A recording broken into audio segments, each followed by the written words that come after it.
I want to share some responses to questions from community groups that I participate in. Now, some of these are ones that I've found that I find have or are common questions that a lot of coaches and players have. And then the others are ones that people have actually asked me to share here on the live stream.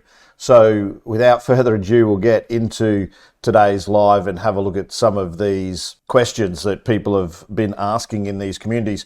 Now, I'm not the only person here who would be watching this who has knowledge. So if you're someone who is joining me on this live stream, either live or later on, then feel free in the comments to give your own opinions on any of these questions that I share here to help not only this individual who's asking that question. You might have an experience that you want to share that's going to help someone improve as well. So here at Ozswoosh, I'm about everyone helping everyone. So on our Fun Games for Kids, for example, we encourage coaches to comment on how they might modify the games that we actually have. First question that I had came from an Australian athlete on Reddit who says, I'm 15 and I play in Australia, not sure about all of Australia, but the area specifically that he's in doesn't use a lot of plays, or the coach doesn't have a lot of intention or coaching basketball IQ. So he's decided to try and learn on his own, and he started with a podcast, LeBron's podcast, and he's learned a whole lot so far, but he just wants to know if there's any other podcasts or videos or things of that nature that can teach him basic basketball IQ and terminology. My recommendation to this particular athlete here in Australia who's asking this question is your strategy of going and looking for videos and content is really good if you don't have access to coaches.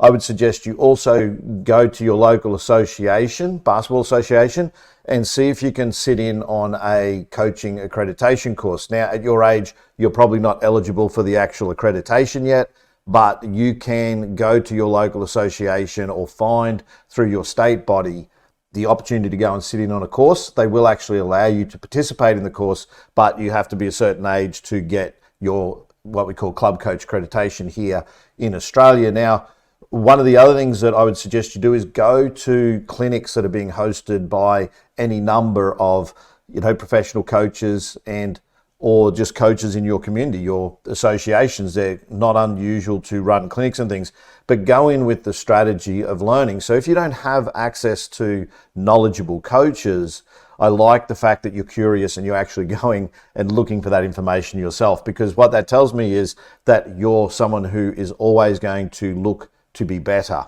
So one of my sayings here at Ozswoosh is be better daily. And one of the ways we do that is to chip away at what we call the 1%ers, which is improving every single day. So the next one, this question, what am I doing wrong? I recently started playing basketball about 3 years ago, about at the same time as his friends started, and he's always been better than them, but they're a little younger than he is. And now he found that he's on the same team as them and he's not feeling like he's at the right skill level for his age. When he joined, he saw the real skill level that he needed to reach, but somehow he says his friends have surpassed him in competitive scoring, and he's a little bit worried about that. He feels he's falling behind, and he wants to know what things he should work on and what he should be practicing. Again, another common question that a lot of athletes would be asking of their coaches and of themselves, especially when they feel like they're stagnant or they're not improving. So there's a couple of points packed into this. The first one is that there are periods in an athlete's journey that they will peak and plateau. So it's not a smooth and constant growth journey for athletes. It's not uncommon for them to break a little before they make a lot. So expect in your journey that you're going to struggle with some things and that you're going to have peaks and valleys of performance. Now, the other thing is it's important, again, I love that these people are in these communities asking these questions, because what it says to me is that they're on a growth journey, that they have a growth mindset, that they really want to understand how they can improve. And that's the first part of the process, is acknowledging that there's work to be done.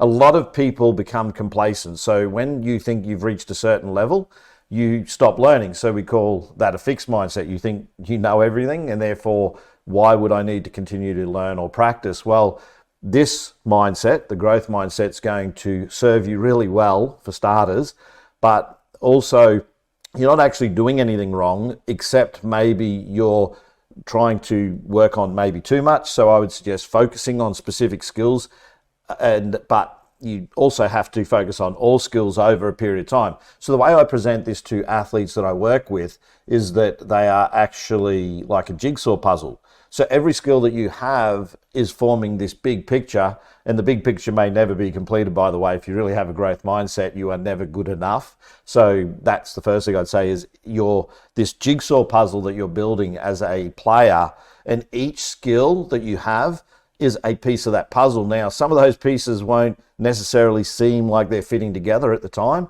but in a few years' time, you will see this big picture develop. So what I would say is focus on certain areas of the game based on how you feel you're performing in the game. So for example, if you're really good at shooting, then maybe keep working on your shooting. But if your defense is sliding, then focus on the things you need to focus on to get better in those areas, or your weaker areas, to turn those also into strengths.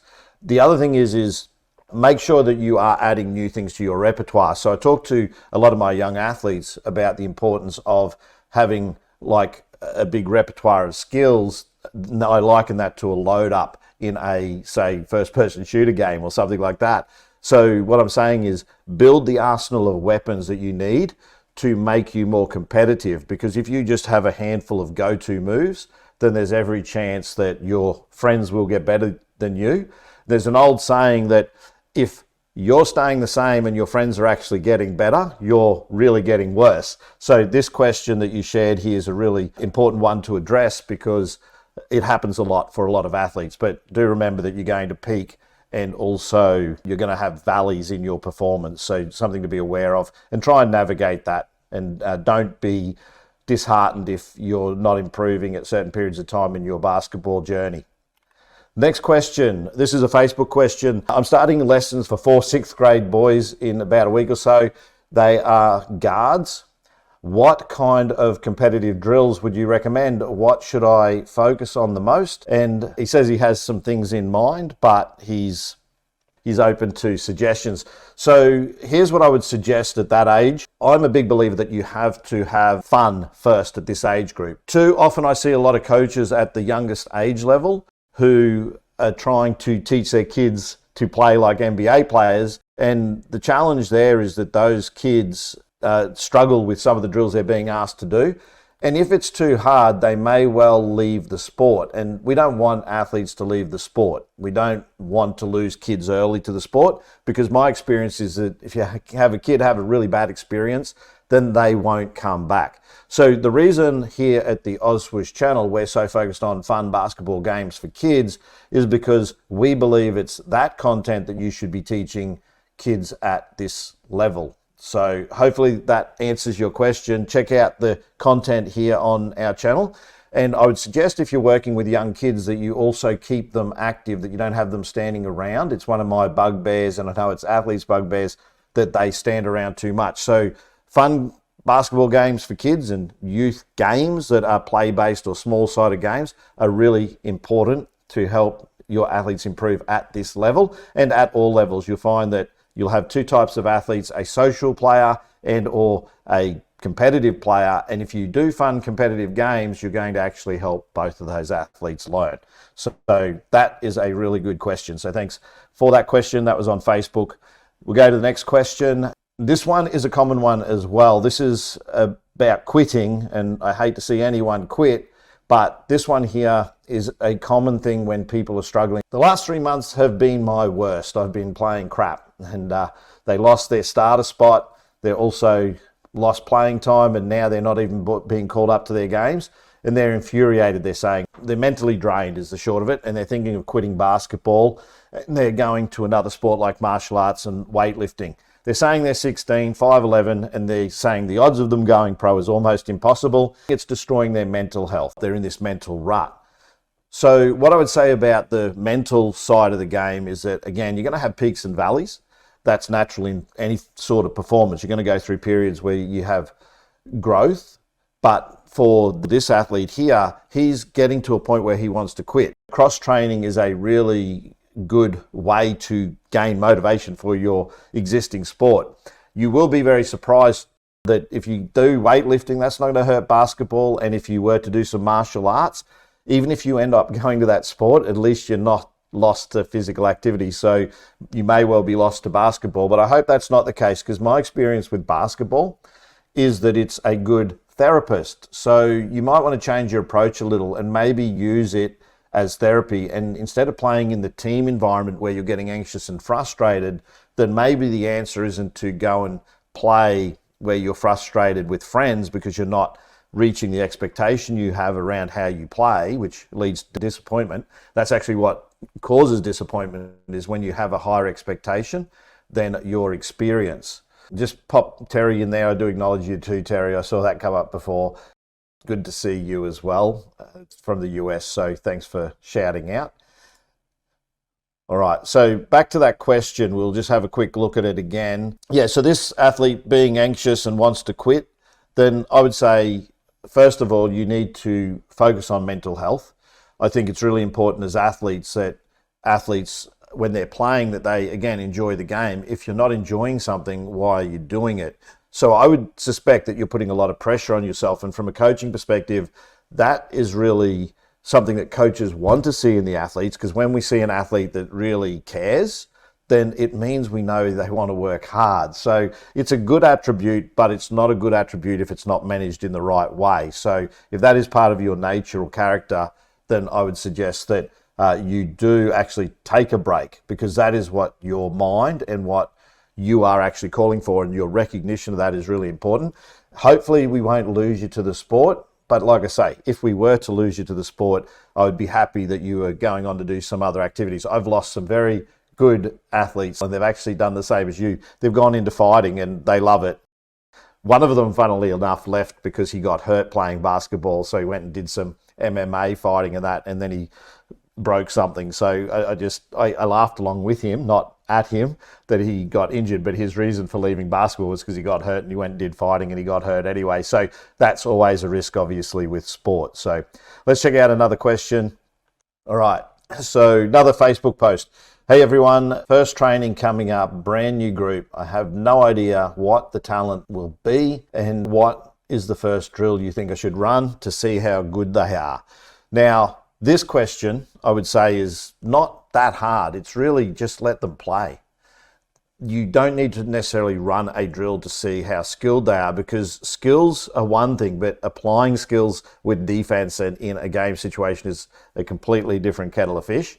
So one of the best things you can do at your very first training session is you can put them through a warm-up of skills. So I have a drill here on the YouTube channel that's called the 5-point dribble drill.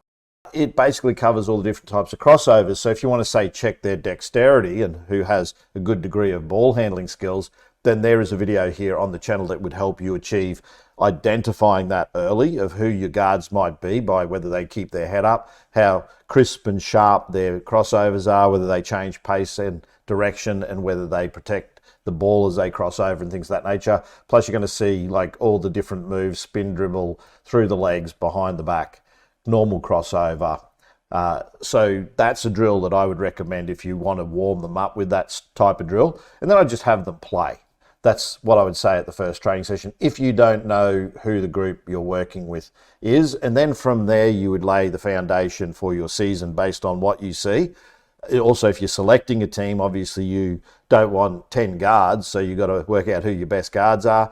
The next thing you could do, if you want to differentiate, if you have a large number of people who are, say, trialing for a team, you're in a trial situation, you might want to have them go one-on-one in different scenarios with people in similar roles, just to see how they handle and who can better manage defensively a person or their matchup is the short of it. So you might put bigs against bigs one-on-one at a basket and guards down the other at a basket, and let them play one-on-one and see who your stronger and more confident players are in those roles.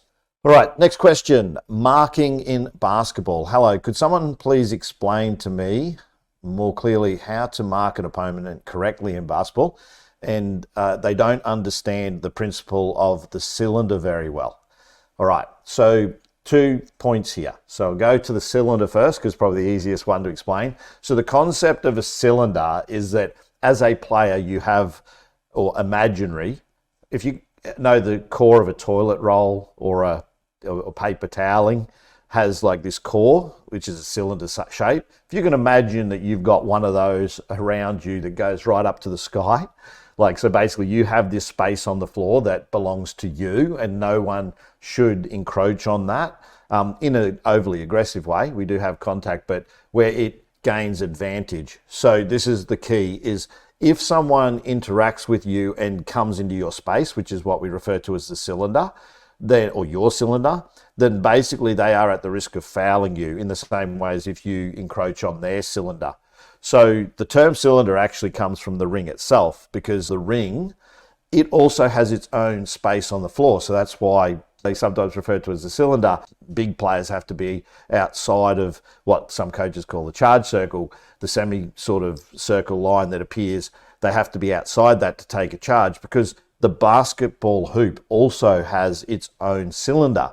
So if you imagine, like I say, a big toilet roll in that space, that basically says that it's a neutral zone, that no one on the floor has advantage in that spot. So it's about advantage, disadvantage is the core of it. Now, back to the first part of your question, which is how do you defend someone? Well, obviously you want to stay between them and the basket. That's the basics of defense, is you want to be between them and the basket. If you're off the ball, you want to form a triangle with your offense. So you would, what we say, at a young age, we say point pistols, but you want to be the top of that triangle. So you'd have your defender in front of you. You'd have wherever the ball is, you need to see that as well.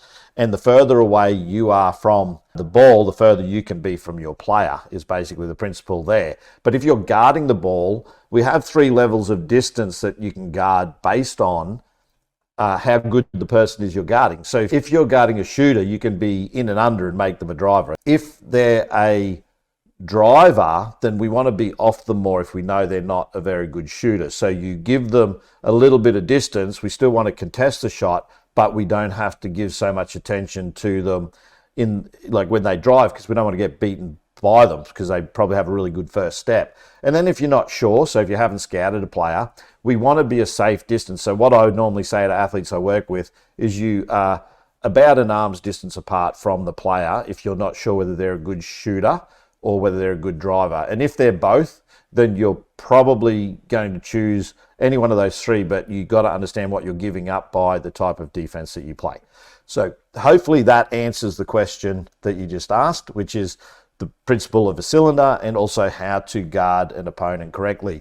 By the way, if you're enjoying what you're seeing here as far as the presentation goes, I'm using live stream software called StreamYard, and I do have an affiliate link in the description, because I know it's a question I also get asked is, what am I using? So StreamYard is the software. Next question. This is quite a lengthy one. This is in a Facebook forum, basketball coaching. Need some advice. My son, who is 12 years old, only began taking organised basketball seriously about 15 months ago. Since then, he's moved up 3 levels, which is awesome. And that's levels of skill in the club that he plays for. And the problem is that he's the taller kid and he's expected to play in the post. But there are games where he gets no touches of the ball. He receives none from his teammates at all. He's not getting the opportunity. All right. So he wants to take it up with the coach, and he also says he's not trying to be biased with his son just to summate, but he wants to know what he can do to talk to both the coach and his son about this scenario. Now, this is a really big scenario that comes up a lot, particularly with young players who are tall. And I feel that this is one of the things that disadvantages our sport the most. So I'm happy this question came up in that forum, because I think that we should be teaching all the skills to players regardless of their height. So my advice to you would be, make sure that the coach that you have is not just trying to win the game at that junior level, because your son's development, and time is of an essence here, your son's development is tied to the coaches that they get. So if he is being exposed to a coach that is limiting his ability to play, then you're actually probably not in the hands of a good coach, particularly at a junior age. They need to be getting all skills, because even if he's 6 foot right now at whatever age he is, 12 years, 13 years old, or even 15 years old, there's no guarantee that he's going to grow anymore. He might stay 6 foot for the rest of his life. He might have had an early growth spurt. So from my perspective is I would be having a conversation with the coach around how he can help him develop more skills than just being in the post. So at my academy, for example, we run structures that rotate all players through all positions, and I don't like to give players roles too early. I like to develop their skills to the point that I could have them play in any spot on the floor. Obviously, when they become hopefully pro athletes or go to college or something, then they can be put in the appropriate roles that the coaches are looking for. But my goal as a youth basketball coach, and your goal as a youth basketball coach, is probably to give them the best skill development that they can get. So in my opinion, based on your question there, I would encourage your son to find some other coaching and make sure that he's enjoying the sport. The reason he's moved up so quickly in 15 months is probably because of his height, not ability, which is unfortunate. But you need to make sure that the coach that he has is doing the right thing by him, because time is of the essence here. If you have a coach who is working with your son for a period of 6 months and he's not really developing, whereas other athletes are getting the opportunity to develop, that's actually hindering his growth, and you don't have a lot of time to play with when they're younger, particularly if they're looking to go pro. So my suggestion there is find the right coach that fits the right style that's going to help him develop more skills than just being expected to stand under the basket as a big, which is a common experience with a lot of taller players. So let's look at the next question. Quick help for the first-time basketball coach. It looks like he's going to end up coaching his son's team. So firstly, good on you for putting your hand up to coach a team. It can be tough coaching your child's team, and it can come with a lot of heat from other parents. But the fact that you're coaching, often it means that if someone doesn't put their hand up, the kids don't get to play. So good on you for doing that. It says no one else has put their hand up. That's the next bit. So that's really important that you've actually stepped into that role. Now, you also say that you're not really a basketball guy, and these teenagers are already decent players, which is good. So they're going to help you a little bit in your journey, and you are going to educate yourself on the strategies and fouls and techniques and things of that nature, and digging into some online forums and things, which you've obviously done here. But you want to know what you need to do when they first start playing, because you're not there yet. So this is really good. This is a really good scenario that a lot of parents find themselves in, is particularly coming from another sport. I think in there, I skimmed past it, but you also have experience coaching and playing other sports. So a lot of that can be translated into this sport, basketball. But if you have very little experience, your approach is actually correct, is you're going to gain the knowledge that you need to become a better coach and teacher to these young athletes. And I think that's the core thing that happens with a lot of parents. And here in Australia in particular, where I see this falls down is a lot of the parents don't necessarily get access or support in how to coach early from the associations. And that's just about resources. Not that the associations don't offer the coaching courses. I'm about to do one in a few weeks at a local association. But the coaching courses don't come up all the time. So you do have to look for resources. Now, obviously, you're here looking at this video on the Ozswoosh channel, and over 450 videos, I think, on here. The majority are for youth coaches. So a lot about the fundamentals. There are drills that 2-man and 3-man combination drills that could help you structure your trainings. There's also fun games for kids and competitive drills. All right. So what you're doing is the right strategy, and the fact that you want to learn, again, growth mindset is really good. I think that you're going to help these athletes because you have the desire to not just be a sideline coach subbing in that. As far as the first game, if the team has been together for a little while and these young guys know as much as you suggest that they know about the sport, then ask them for what they think. Like, don't be afraid to ask your athletes, because they're on the floor, for the feedback.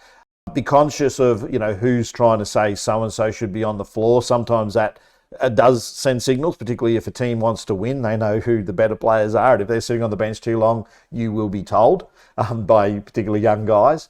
But sometimes you don't know that stuff. And parents, if they see that their child is not less, you new coach to the team, and the old coach used to put someone on the floor for a lot more because they were a lot more skilled, then they're going to notice that too. So you need to get quickly a good feel for who your athletes are. And probably the best way to do that is to talk to some of your athletes, including your son. Now, your biggest challenge will be the fact that you're coaching your son, because if you give him a lot of minutes, it's going to look like you may well be favouring him. And if you give him little minutes, that can cause some issues at home. So you've got to work out and make sure that it is as they say, meritocracy, that it's on merit, that players are given court time on merit, or if they're a team where you give equal court time, that's fine. Some youth coaches take that approach as well. Depends on what your focus is as a coach and what you're trying to get out of the game. Are you trying to win a game and just run your best players and not worry about developing the depth in your team? Or are you actually wanting to develop athletes knowing that you're part of their journey and that you want them to win and hopefully make college or professional teams later on? So hopefully that helps you answer that question that you had there. Boxing out question. I won't read this one. I'll just explain it. Which is basically, this individual has been playing a bit of street ball and they've played for a long time, and they're also playing organised basketball, but they're asking about boxing out and whether you're allowed to sort of have a stiff arm when boxing out. So the interesting thing is, I mentioned this in a previous answer, you have to consider who's gaining advantage and how when it comes to rebounding. So a lot of referees are looking for overly aggressive contact. They know that there's going to be some bumping and toing and throwing going on, but what they're looking for is, are people extending their arm to the point they're pushing someone, or are they grabbing or manhandling them? Are they throwing them out of the way? Are they jumping from behind that would have them go forward and push them? When you already have a position and you're holding a position, as long as you're not grabbing someone with your hand, if you have a stiff arm and you're just keeping them off, that's less likely to be seen as an aggressive behaviour, and you're not technically throwing them or pushing them. So there's every likelihood that in a game that won't actually be called. But if you're not sure of how to, and you said, I think in the message there, that it hasn't or doesn't normally get called, and you're asking why doesn't it get called, it's normally around the refereeing and the advantage and disadvantage that goes with rebounding. Now, if you find that things like that are happening a lot, if it's not you, I think you said you're doing it and you're sort of saying, I've done this for a long time, doesn't normally get called, why is that? It's probably because you're not really doing anything illegal is why it's not getting called. That's probably the short of it. Because if it was, it probably would be. If you find that it's starting to get called, that strategy, then maybe talk to the referees, those that are umpiring your game, because they'll give you more insight as to in why they're calling it. Because sometimes what happens in one league that doesn't get called may end up that it gets called in another league. So make sure that you're considering, what league you're in and whether it gets called or not. Become less predictable is the title of this one. This is Reddit post that someone had. Firstly, why do I feel that my moves are predictable when I play pickups with my friends? Is it because I've played with them for quite a long time? If so, can someone give me some advice on why I might be predictable?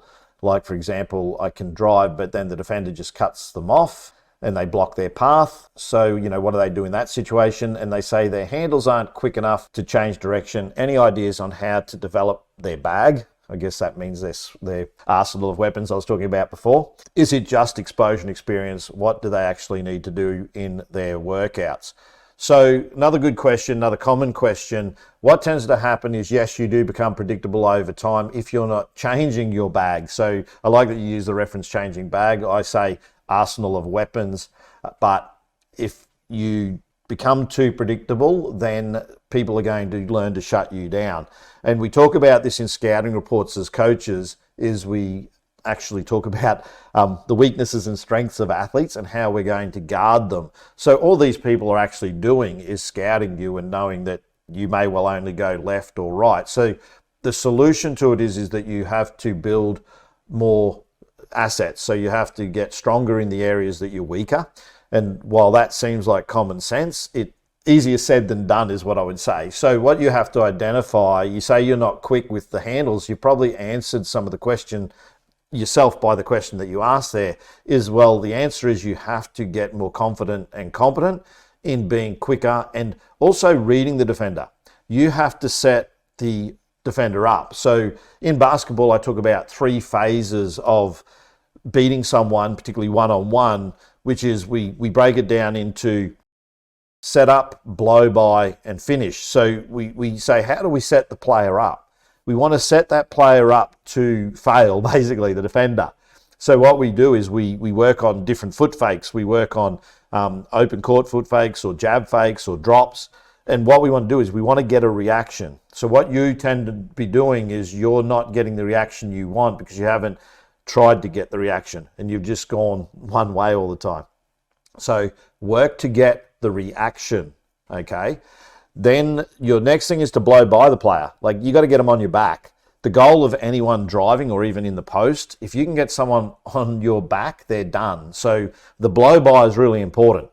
If you blow by a defender who's a guard, then you're still going to be confronted by another defender. So it might be that you have to read that situation and pass to the person who's open. Or if you still have more moves, then you do what we call a counter and go against the big or whoever's behind them. So you're not necessarily done when you blow by someone, but certainly the defender may well be done. And then you have how you finish. So arriving at the basket, is it a dunk? Is it a runner? Is it a floater? Is it a euro? Is it a layup? What is it? Like, what are you going to finish with? And of course, that's going to be determined by who is that second line of defense, if any. So at the end of the day, that's the three phases to beat someone. And it sounds like you haven't got that reaction you want to beat them. So you need to try and develop, like I say, some degree of faking, shot fake, foot fake, whatever it may be, to get them shifting in a different direction so that the defense fails. So hopefully that one helps answer that question for anyone who has that question about what do you do in that situation.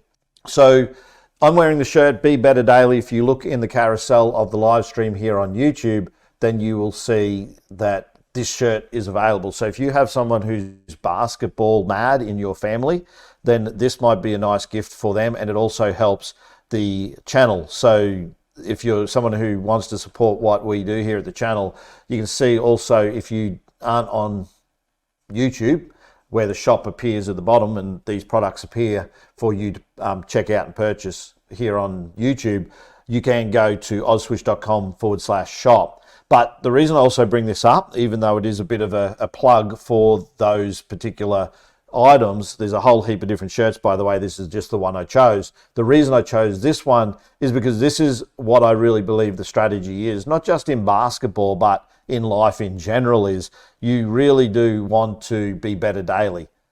If you take that approach into everything you do, then you will always be better than yourself. There's an old saying that the only person you're guaranteed of being better than is you. So my point that I make is this to my athletes and anyone is just work on what we call the 1%ers, which is those little things that are going to move you forward. And over a long period of time, you'll have massive growth if you just be better daily. So that's not just a plug for wherever it is, this side, plug for the shirts. It is actually some general advice.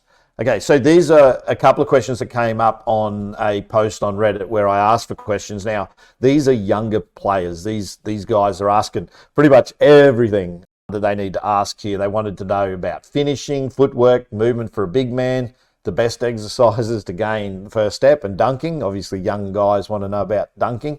So these guys, I'm not sure how old they are, but they're in their 15s or 14s.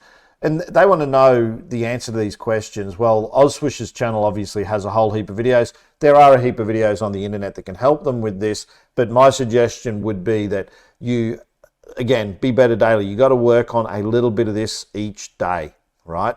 If you can focus on these things over a long period of time, then you end up building that big picture that I was talking about earlier. Everything has to be worked on. You can't neglect it in this game because the game has evolved to the point that even the tallest players have skills. So I would say working on all those skills. But as far as weight training goes, depending on your age, there are some that say, doing weights is and may well be a bad idea. It's not if it's relevant to what you need in your sport. So if you're doing light and quick reps of light weights, then that may build some power and things of that nature. If you're looking at strength, then heavier weights. Obviously, you're not trying to be a weightlifter. That's the important thing. If you're actually lifting weights, you're not trying to tear the muscle to look big, because that can actually disadvantage you.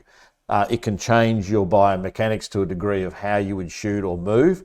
So what you got to do is you got to have the physique of the athlete that is needed, or the physique that's needed for your sport.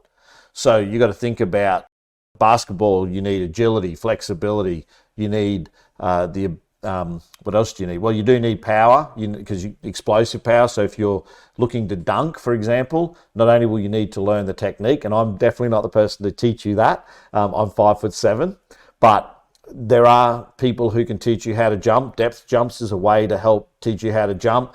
Particularly at a young age, skipping will help with fast twitch fibers, which will help in your legs, which will help you be more explosive and beat people on the drive. So there are little things you can do to improve those aspects of your body. And I can see here that we have a comment, diet helps as well. Two things actually, that is absolutely true. Diet will play a big and significant role in your health and overall health and ability to not only work out, but also maintain energy. And eating properly obviously is something we should all do and often don't. I know I don't always eat the best, but as a younger man I did. So I think, yeah, focusing on the health. But the other thing that I think is neglected, and that this comment prompts me with, is that it also is sleep. Make sure you're getting sleep, because a lot of young people do not get enough sleep in their day, particularly with devices and things. I had one athlete last term at my academy, and I noticed he was coming in on Saturday morning and he wasn't with it. Like, he was really lost, and he'd go and sit down all the time. And I went up to him and said, "What's going on?" He's like, "I was up playing computer games till 3 a.m. in the morning." It's like, well, yeah, then who's that on, right? So the point is, if that's you, then that's not a good strategy if you're wanting to be a good athlete, is staying up till early hours of the morning on your devices, particularly at a young age, or any age, but at a young age when you're developing, is probably not going to help your development in the sport. So make sure you're devoting the right time and energy and eating the right stuff to help you get those skills that you ask in that question there. Like, there is a lot of there's a lot there, right? Finishing, footwork, movement. If you want more of that information on how to do that, then you can check out our site. We have a whole series of fundamentals. So we teach you the footwork for runners. We teach you the footwork for floaters. We teach you how to finish off different feet with, say, a Euro step, things of that nature. It's all here at the Ozswoosh channel. So make sure you check that out, because you will find what you need, even post moves. So if you're a big man, you want to know how to move in the post and how to score in the post, then we have a number of drills that will tell you how to actually do that. So I like that question. I'm not sure how far off I am here with these questions, but I'm sure we're getting nearer the end. All right, so have another question. As a big man, what should my movement be on court? I play centre or power forward, which would be what would be the most important things to prioritise for him and his team? I like this question for a couple of reasons. One is that he talks about his team. Like, it's not just about him. So from my perspective as a coach, if I heard my athletes being like that, I'm thinking that's the guy I want in my team. So kudos to you for talking about what is best for your team. If you find that you're not an overly skilled power forward, then it may be having the conversation with the coach of what he expects of you so that you can focus on the right things. If you are someone who, is a bigger body, it might be that you need to improve your skills defensively, rebounding, and also pick and roll situations or setting screens, away screens, anything like that. That's going to help you contribute to the success of your guards and other teammates, even your centre if you're setting cross screens across the keyway. Those things all become important to not only making you better, but obviously your team better. So I really like the sentiment behind the question of making yourself better and others better. I just mentioned in the previous response that you can check out, we do have post videos here on some drills you can do on your own to work in the post, but having that conversation with your coach around what they expect is probably the best advice I could give you, because what I share with you might not fit within what they're trying to achieve. So what I would also say is don't limit yourself though. Some of my best power forwards have been really good at the perimeter, shooting the ball. So don't limit yourself. If you're a bigger player that has a perimeter shot, it means the bigger players that are defending you have to come out of the keyway, which opens opportunities for other people. So make sure you're working on all the other skills that you would need to take your game to that next level, which is ball handling and also shooting further out. And the other thing I would say is make sure you really, and I don't think I could say another really, but work hard on your free throws, because most games are actually decided by free throws, and just improving your free throw percentage, particularly as a big person potentially playing around the hoop where you get fouled a lot, that can have a massive impact on your team's win-loss record. So my suggestion to you, if you are a power forward, is definitely be working on the free throws. So hopefully that helps answer that question. I'm usually one of the more athletic guys at my pickup runs, one of the few that can dunk. I want to use my athleticism more to my advantage, but I feel like I don't know how, or I'm too apprehensive to attack the basket. He's saying further down that he has mental blocks and things like that. What I actually responded to this in real time and asked him if I could share this on the live stream. I would suggest that he needs, because he's coming up against people who are playing as more of a zone, and I suggest he get to the gaps. So when someone drives and draws a couple of defenders, his opportunity would probably be off the ball to get to gaps. So he needs, because he's not confident driving, then maybe his game and his athleticism, it better lends itself to pick and roll actions and also getting to open spaces on the floor. So I would suggest that he get to those open spaces on the floor. And the other thing is, one of the, I'd say, best players that I actually coached, who I've known for a very long time, used to get about 3 or 4 putback dunks a game. And always intrigued me how well he timed his dunks. So instead of driving for his dunks, he would wait for the people in his team who had probably the least shooting percentage, which I played a couple of games with him, so that may well have been me, but he would dunk the ball off a rebound. So he had really good hops, and he'd get up, and he just timed it really well. He worked out how to time his jump.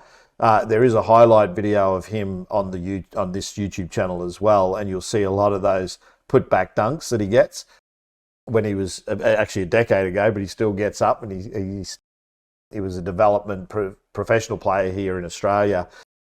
And there's a video of him dunking over a mascot as well in the NBL to win some money at a New Year's Eve event. So yeah, I would say focus on working off the ball while you're still building your confidence being a driver, because it sounds like you've got opportunity there to use your athleticism, but you just haven't worked out how best to use that yet. So yeah, my goal is to help others improve. So I am not the only so-called expert in the room. You guys, if you're watching, are probably interested in basketball. Make sure you leave comments on the YouTube channel video with your own thoughts on any of the questions that I shared here. Let's help others improve together is the short of it. It's why I have my academy. It's why I help coaches and teachers help their athletes improve, is I believe that my success is only measured by other people's success. So when I help other people succeed and achieve their goals, then I know that I too have achieved mine, which is helping others. So at my core, it is actually why I do what I do, is I want to help not only others improve, but I want to help grow the sport and give people the resources they need to help us grow the sport that I've grown up loving for so long. So another one from Reddit, I need help. Okay, here's the context. I'm struggling in basketball, and recently I've come to realize that I've been getting worse at basketball from my freshman to sophomore year. I gradually got better, but now at the beginning of my junior year, I've been getting worse, and I have no clue why I play basketball. I play it every day, may miss some days, but I don't know why I'm losing my shooting, my dribbling, and my decision making. Don't know if it's a mental block or something else. And they've been playing for a very long time. All right. Now, this I mentioned at one of the very first responses is people go through peaks and plateaus as athletes. So expect that you're going to have this journey. The fact that you, again, said you take a break, someone said that they wanted to quit earlier on basketball, but the fact that you're looking to take a break is also important, right? It is something you should do from time to time, is take a break. There's something else you might want to explore, though, that if you really feel like you're plateauing and you're in a rut, say, is also doing things like mindfulness, breathing, mental rehearsal. Like there are some mental strategies that you can employ as an athlete in a rut to try to get your mind working with its body. Now, there's something else that is it's not clear in this question, but I'm going to give my thoughts on it because I think that it's something that is probably there, but it's not said, and that is that you may be growing.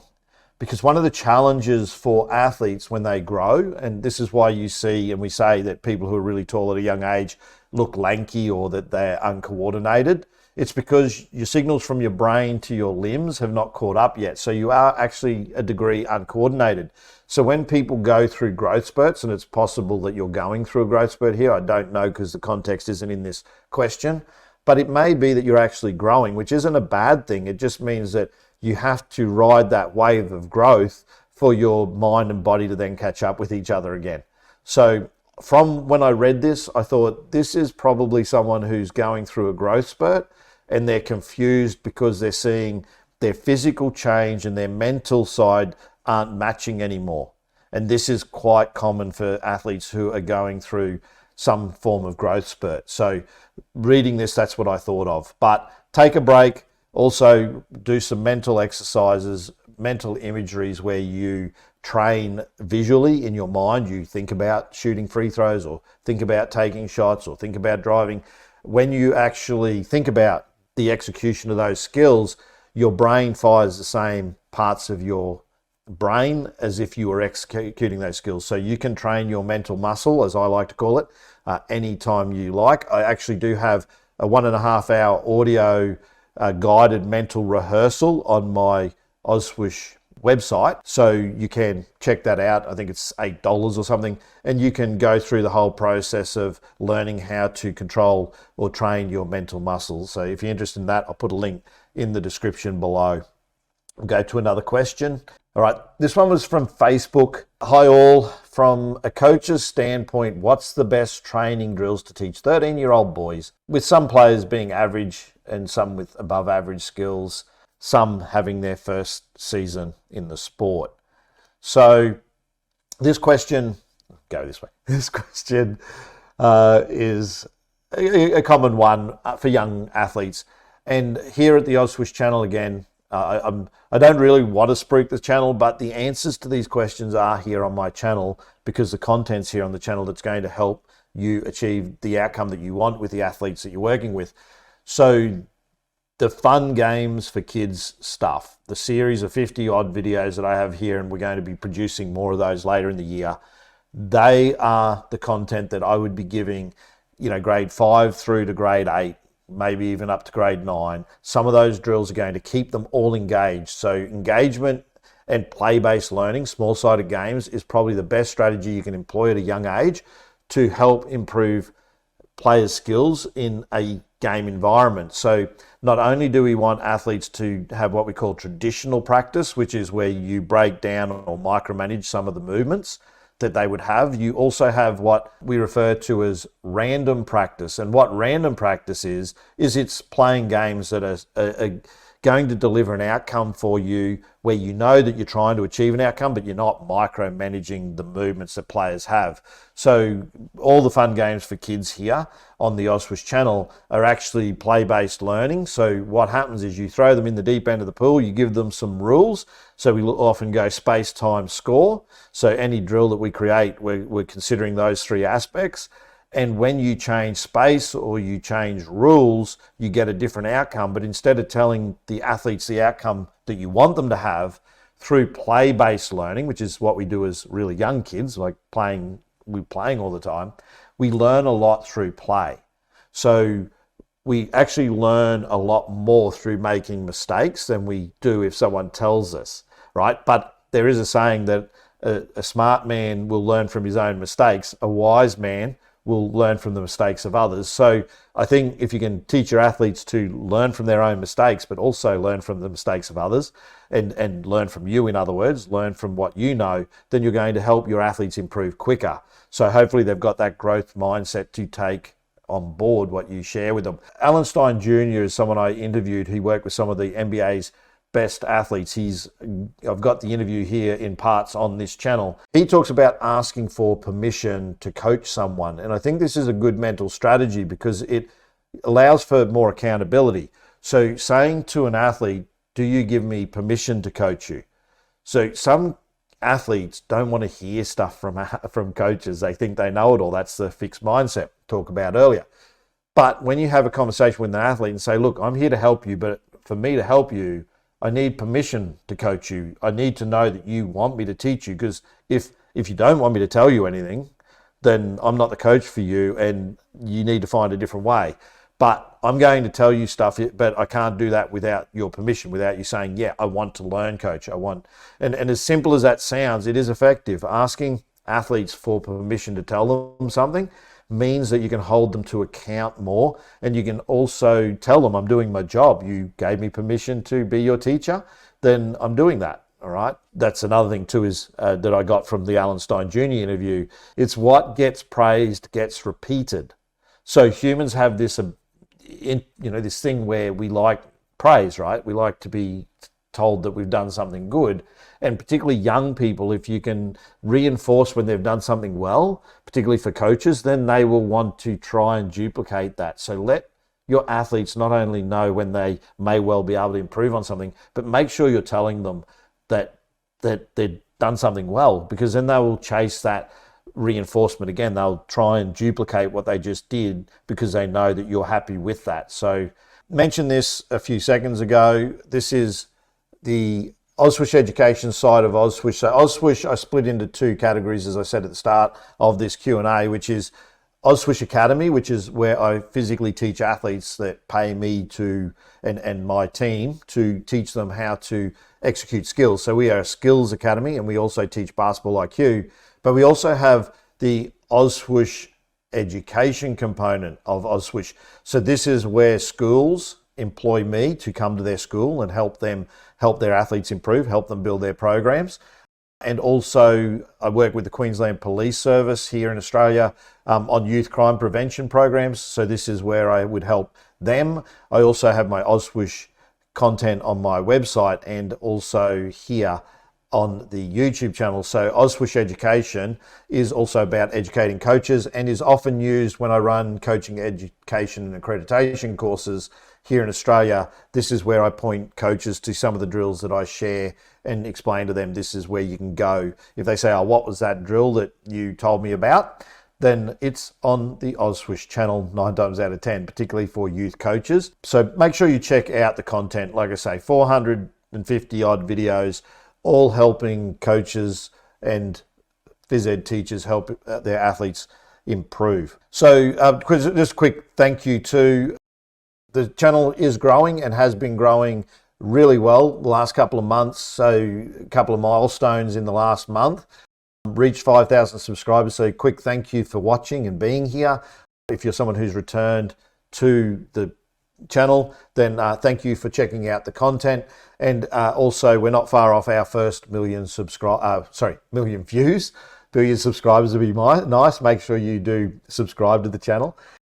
But yeah, almost 1 million views. And anyone who's done YouTube knows that, and particularly long form, so what I do, not the short form video, it does take a relatively long time to get a good number of views, and some of our content now, some of our videos have up to 40 to 50,000 views, which is really rewarding because it lets me know that what we're creating has value for the community of people that need it. So as I say, focusing on beginner coaches and teachers helping their athletes improve. Now, just a quick request, I guess, or ask. So you can see here, I want to do more Q&As. So this is the pilot, I guess, episode of this Q&A.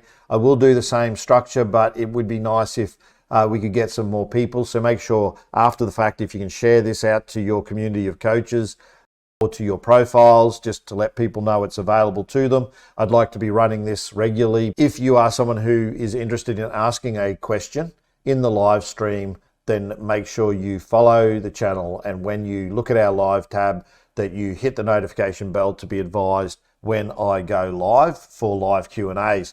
The other thing is I'd ask you to like I said before, leave a comment in the comment section if you are someone who coaches and you have an opinion on anything I've shared here, or you think I've given any bad advice, that's fine too. Like I say, I'm not the only expert in the room, and some people may disagree with some of the stuff that I've shared. But at the end of the day, if you have heard, or if anything you've seen, you feel you can add value to the community here on Ozswoosh by answering those same questions in the comments, giving your own opinion on anything that was shared here, then make sure you leave a comment after the fact in the comment section below, so we can help grow our community and build a live stream that hopefully will be more engaging. The end game for me, if I can build this to be something that's bigger than just a couple of viewers, which when you start a live stream, this is how it starts, but it's not always where it finishes. I would like to bring people on to ask their questions live. But for that to happen, I need to build a community where I know and trust those people that I bring on live to ask their questions. But you can ask the questions in the chat live as well. So in the comment section, you can always ask a question. I'm happy to bring that up on screen. So before I close out the live stream, I will say thank you to those who were watching live.